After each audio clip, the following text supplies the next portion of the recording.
Julia Hanson is a senior at Casco Bay High School in Portland, and when she was just 16 years old, she started something called the Yellow Tulip Project. The aim was to spark a candid discussion and do something positive about awareness of mental health. It's a big discussion. It's one we're having today. Julia Hanson is in our studio with us right now. Thanks so much for coming in. Thank you so much for having me. So the story behind how this got started is a tough one, but why don't you share that? Definitely.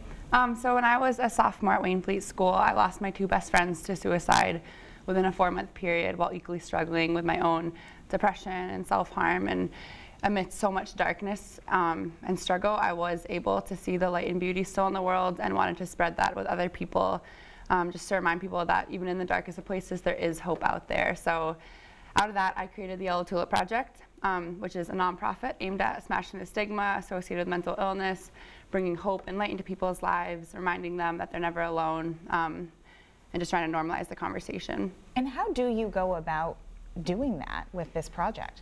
We, I think purely by just talking about mental illness and stating that you're not okay because it's okay to not be okay, it really begins to normalize it and address that it's a real issue that's not going anywhere and we need to talk about it.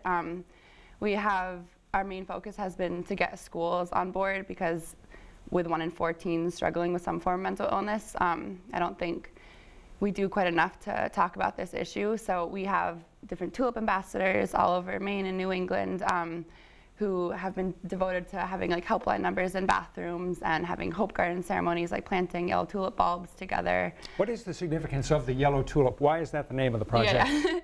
So one of my friend's favorite color was yellow, another friend's favorite flower was the tulip, and then it also just happens to be the flower of hope. So it was a perfect combination.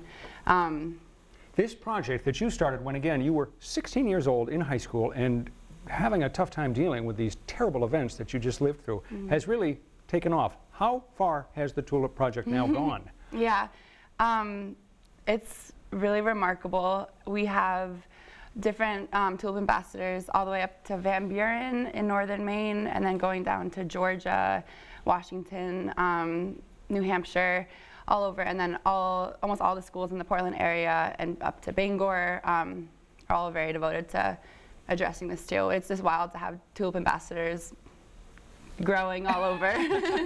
When you talk to these tulip ambassadors, where and when should this conversation start? Now, totally. I believe, I think something that's really important is that no school, no community should wait until they lose someone to suicide or until there's a horrific event. I think to start normalizing conversation now, when we could try to remind people that they're not alone, that there is hope out there, and that it's okay to not be okay, is so crucial to do it in the moment because we just don't know what's going on under people's surfaces or in their lives. So it's just so important right now. And through this project, people can buy jewelry, they can plant hope gardens. Are there hope gardens around New England that you've seen? There are. Just in Bangor, they planted over 20 hope gardens, which was amazing. And then aside from that, there's been probably over 40. I was in Van Buren in the fall, and they planted it in the word hope, which was so beautiful, and I can't wait to see them.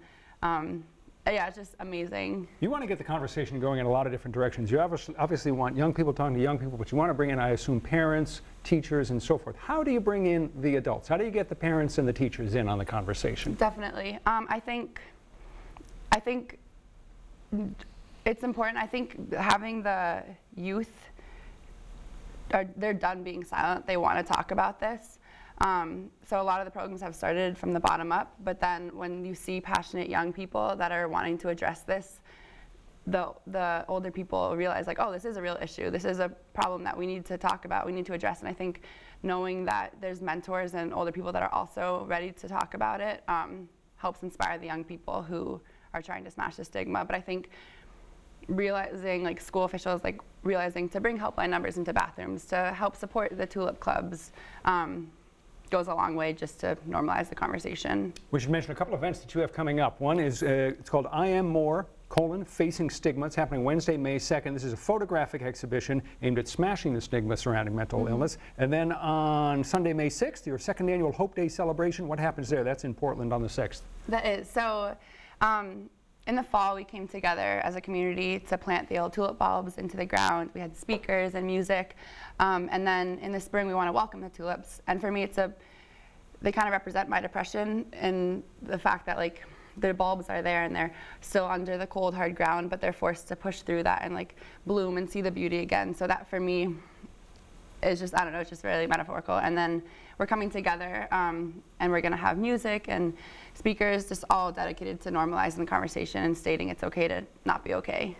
That's a metaphor we cannot improve on, so we will leave the conversation there. Julia, thanks so much for coming in. We really appreciate it.